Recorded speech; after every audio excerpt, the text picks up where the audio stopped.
And welcome back, everybody, to another week of God in the Timber podcast. I'm so blessed to have y'all here. This week, we move into lesson 4 of our Kill Shot Coffee series. For the ones that are just joining in for the next, 2 more weeks now. For the past few weeks and then to 6 weeks, we are doing the Bible study that I took 12 weeks off the podcast to teach to the Kill Shot Coffee crew, the ambassador program, and just blessed to be able to do this. Before we get started, this weekend, Friday, Saturday, Sunday, in Birmingham, Alabama, I will be in the Buzzard Roost Saddles booth working all weekend. If you want to come by, chit chat for a little while, I'll put you in a saddle. Y'all come by. Can't wait to see y'all. This is the first show I've worked this year. And then come August, don't know the exact dates yet, I'll be in Dalton, Georgia with Buzzard Roost Saddles at the Mobile Hunters Expo. Once again, if you can't make the World Deer Expo and you want to come out and see Buzzard Roost Saddles and you're in a southern state, come over to Dalton, Georgia, and gladly put you in a saddle and just talk. We can talk about anything. I told y'all last week, I don't do a lot of fishing stories. And I think I've told this story on here before. If I have, I apologize. If not, buckle in because it's a hilarious story and you're going to see a recurring theme. Last week, we talked about me fishing with my dad and my rod getting pulled into the river. This week, we're talking about another rod getting pulled into the river. Excuse me, my sinuses are jacked up right now. But I bought an, I think it was called an Abu Garcia Black Mats baitcaster. Like I said last week, I love baitcasters. Um, Love that rod. I had that rod forever. And there's a good ending to this story, so I can still say I had that rod forever. But where I live at is northwest Alabama and right on the Tennessee River. I actually live in Tennessee, but on the Tennessee River, right on the state line of Alabama is where I grew up. It's like 15 minutes away from it.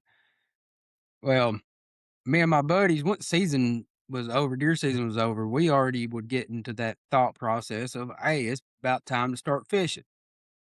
Well, early spring hits, and the water ain't warmed up in early spring.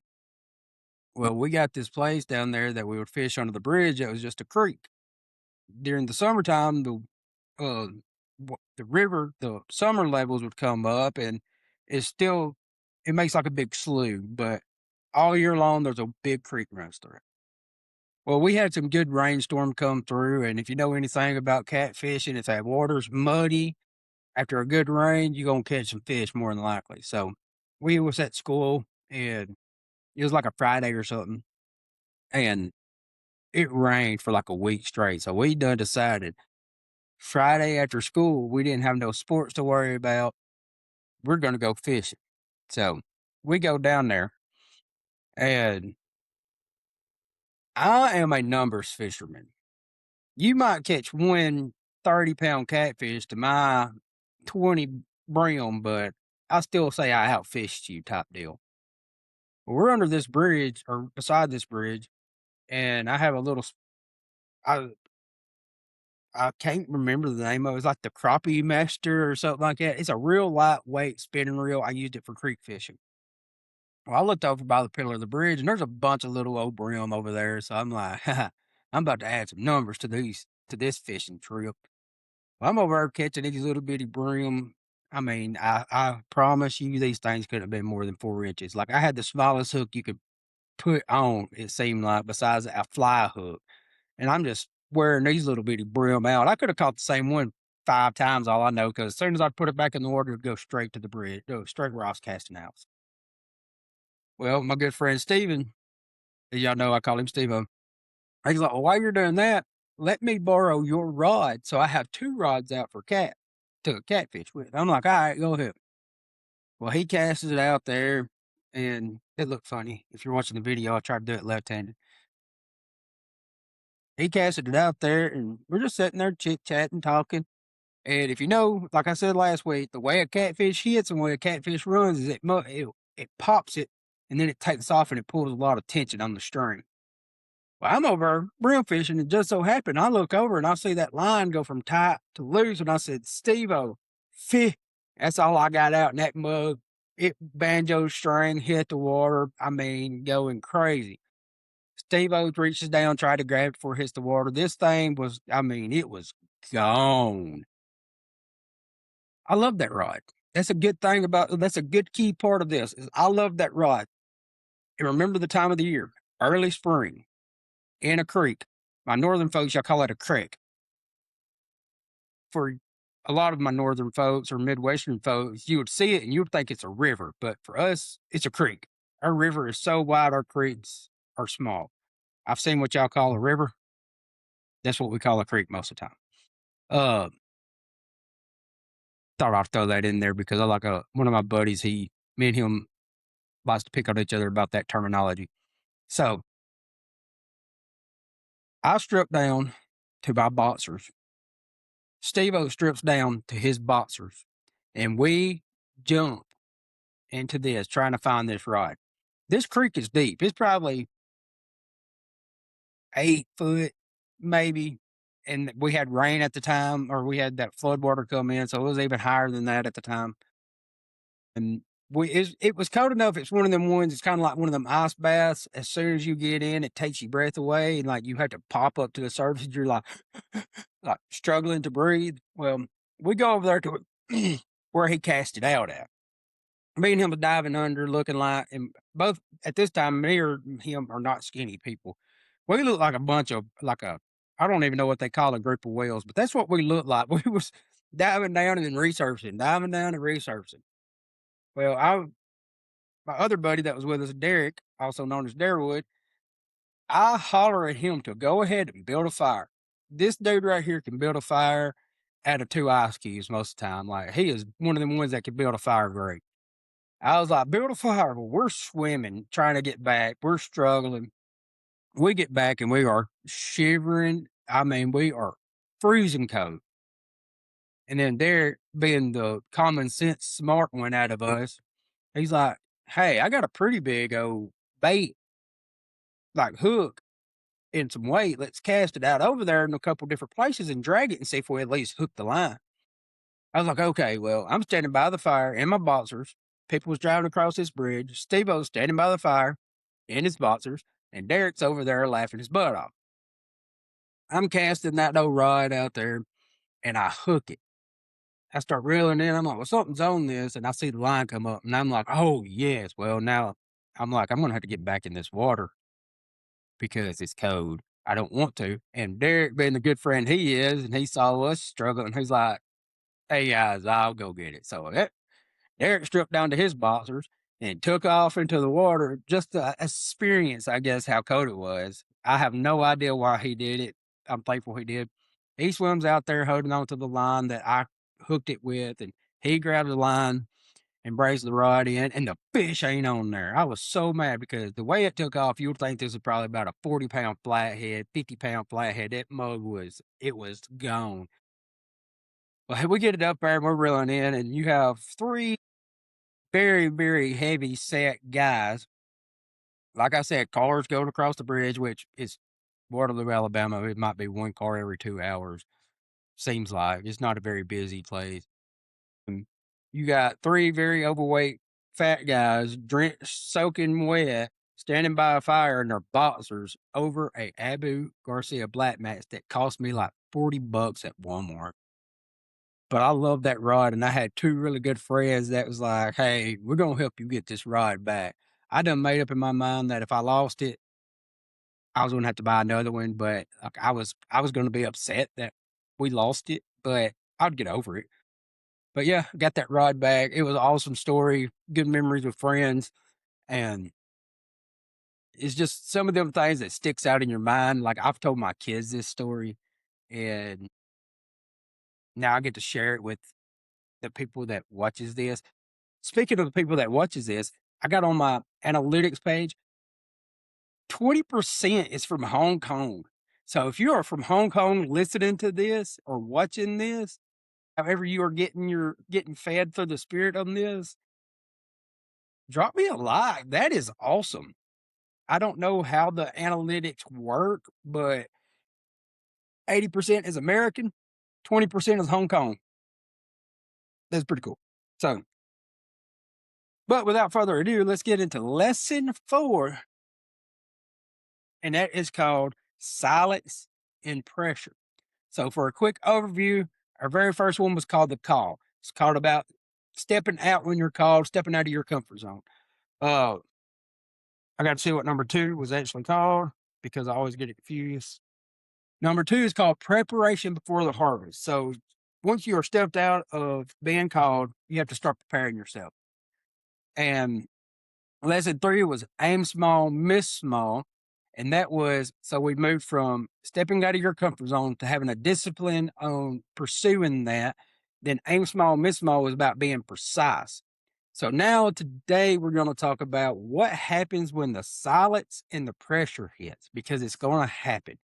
And this is the deeper part of this podcast of this lesson.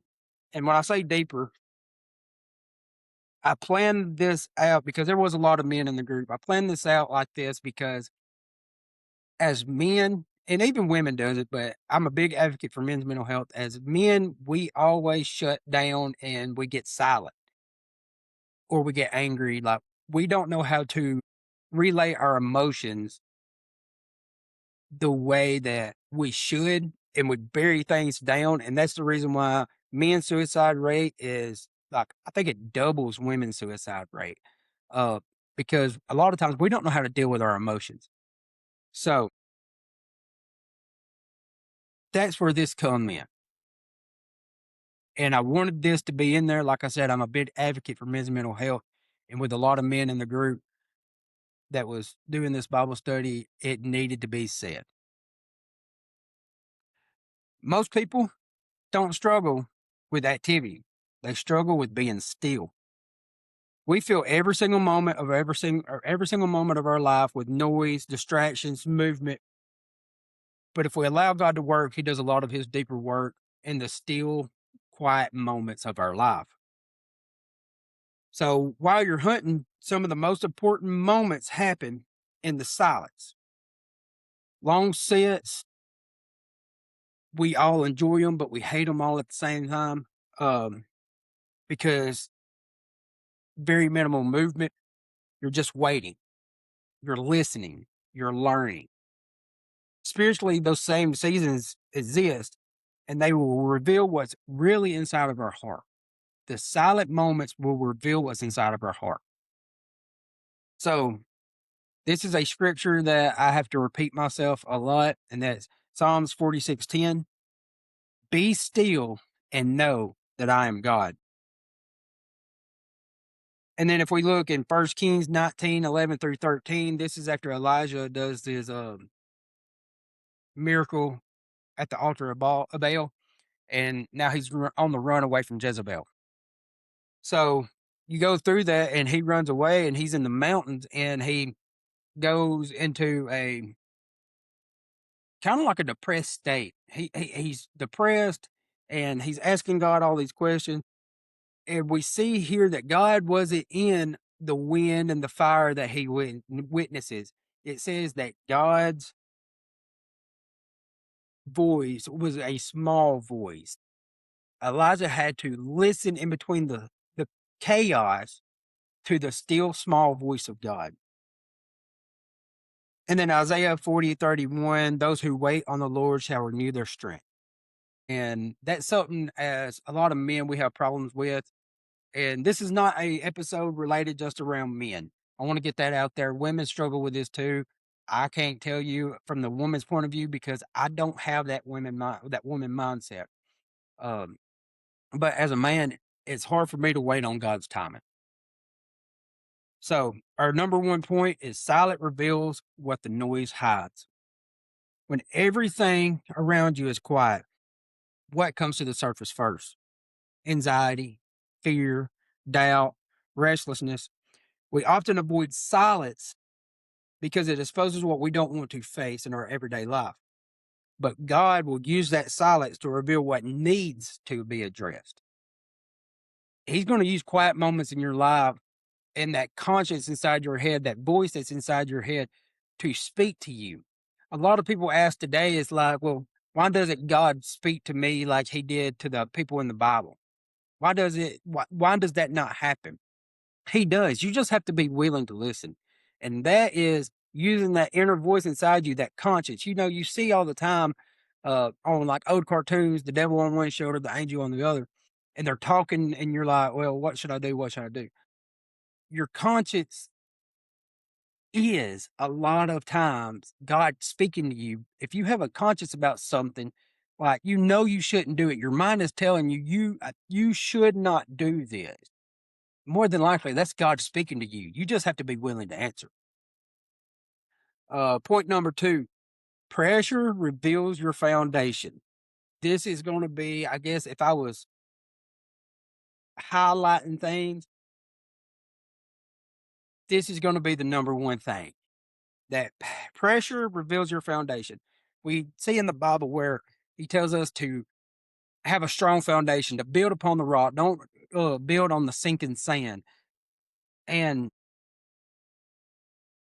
a lot of people, they take that as a literal thing, which is, yeah, every house has a good foundation or should have a good foundation. But pressure does not create character. Character is formed way before your pressure ever hits. And you got to have a foundation of good character, good morals to be able to handle that pressure. So the question is, and you have to ask yourself this is a very short point. When the pressure hits, am I going to turn to God or am I going to run away from it? Pressure is going to expose what your life is built on. Is your life built on the rock? Is your life built on the sand? I can't answer that question for you. I have to ask myself that question. But I have to ask that question before pressure is ever prevailing in my life. I have to make sure that that foundation is strong and solid before pressure ever hits. Point number three: waiting is not wasted. Y'all have heard me say it a lot on here. Struggle with ADHD. Very, very bad. So it's hard for me to wait on anything. And my middle daughter is just like me. She cannot wait for anything. Um, so during seasons of waiting, we always feel unproductive. But this is a time, or this is a season where they're deeply formative. What does formative mean? That's where you start getting molded. God in this season will develop patience, trust, and dependence on Him. So let's break that down. He will develop patience in Him. We don't operate on our time, we operate on God's timing. Trust. There's so many times that I'm like, okay, God, you've asked me to trust in you, but you're taking your sweet time right now, and I'm drowning. But He's using this to show that I'm human, that I have to trust in Him because Kyle can't do it. Independence. That part of that season of life, that waiting moment, we have to turn to depending on Him and not depending on ourselves. So, your questions this week, like I said, this is a short. I don't even think I said it. This is a short lesson. The story is actually longer than the lesson today. Um, I want y'all to ask yourself these questions this week, or pick one and write it down and answer it truthfully. So, how do I respond to silence? I can tell you, I'm not a very good person in a silence time in my life. I feel like I have to be doing something. What does pressure reveal about my faith? Once again, are you built on the rock or are you built on the sand? Where am I currently waiting for God to intervene? I'm not talking about like intervene in a sense of like life or death intervention, but like maybe you're struggling financially. Maybe you're struggling with your home life where maybe you and your wife or you and your significant other is not at that point where y'all need to be. Y'all are on different levels right now. Are you currently waiting on God to intervene? But you need to Bring that to him. Bring that knowledge to him of where you're waiting for him. And what is God teaching me in this season? That is going to be a reoccurring question on these reflection is what is God teaching me in this season of my or applications for this week? Just spend 10 or 15 minutes each day in complete silence. Silence your phone. Don't get on it. When I say silence your phone, turn the silent on, even turn your phone off if you have to. Turn the silence on, lock it, and put it in a cabinet if you have to for 10 to 15 minutes. And during that 10 and 15 minutes, pray. Ask God what needs to be revealed in your life. What attention needs to be brought to your life. And for closing this week, y'all, don't run from the quiet. That's where God speaks the loudest. So thank y'all for joining in for another week of God in the Timber podcast. I am blessed to be able to bring these to y'all. I'm blessed that God has put this on my heart to minister to the men and women in the outdoors. Uh, I I guess you could say this is part of the free lesson or part of the because I don't get paid for none of this, but um, here's your free little caveat. I compare myself to John the Baptist a lot. Not that I'm the one that baptized Jesus, but we see in John where he says there's a man crying out in the wilderness about the light. And as an outdoor minister, it kind of fits the bill. Like I want to meet the lost outdoorsmen and outdoors women where they are currently. That's whether you're out in the woods or if you're out on the water, you driving to the stand, you hauling a boat to the river, you on a hiking trail, you on the back of a horse right now. I don't care if you're outdoorsman or outdoors women, however you fit that bill and you're lost, that's where God has placed on my heart to meet you at. Because I could have probably, it was God's timing. But I worshiped, as y'all have heard me say before, I worshiped the creation and not the creator. Once I opened up my eyes and God came into my heart, I realized that I wouldn't have that creation without that creator. So there's y'all's little caveat for this week's episode. Uh, y'all, I am in a push right now to start promoting more of the pages, promoting the YouTube. The reason being is it's not to glorify Kyle. Kyle can step back. It's to give God the glory. I'm a big advocate of telling people don't be leaning on a shovel and pray for a hoe. You have to put in the work. And so far, since I've started this, I like God. It's in your timing. If it grows, it grows. If it don't, it don't. I was holding the shovel praying for the hoe. So, if you will, please check out the social media sites, subscribe to the YouTube, share it. Word of mouth is one of the best advertisement there is. If you have a brother or sister that you want for them to hear the word of God in a setting that they can relate to, share it to them. Um, got a lot of big things coming down here in the next few months I'm going to put maybe January the 1st, everything will be like set in stone, hopefully, but that's God's timing again. Got some merch that me and my wife is designing to be dropped. I have a website being built. Once all that stuff is done, I will post it on there. On this website, you'll be able to purchase the merchandise. I can't remember how I had it structured. I'd have to look at it, but I think 75% of all of the sales, all the profit from the sales is going to go back straight into the ministry where we can start providing Bibles and providing lessons for people. The other 25% I'm going to take and me and my wife's going to sit down and figure out where that 25% needs to go in our own, not in our own community, but in our, I'll say in our own community, but like to help other people out in our community. And if you have anybody that needs to be helped out, you can reach out at that time. We get that done. So like cancer benefits and stuff like that. Um, I am going to start writing out lessons just like the kill shot. The kill shot will be on there and you'll be able to go on the website and click on it and have a lesson for your men's or women's outdoor group if you want to. It'd be awesome. And there'll also be links to everybody that's here that supports this channel. Want to shout out to all of them: Snipes Outdoors, Buzzaroo Saddles, Wreck Broadheads, Ultra Arrows, Black Flag, Killshot Coffee, and I feel like I'm missing somebody. You can see it in the intro video um, over on YouTube. But yeah, thank y'all, and I will catch y'all next week. If you are free this weekend, come to Birmingham, Alabama to the World Deer Expo. I'll be in the Buzzaroo Saddles booth all weekend, and I enjoy talking to people. So come out, have fun, bring your kids out. It's fun. They get to witness stuff that they may not get to see. But I am signing off right now, and I will catch y'all on God on the Timber podcast next Thursday at 12 noon Central Standard Time. Thank y'all, and God bless.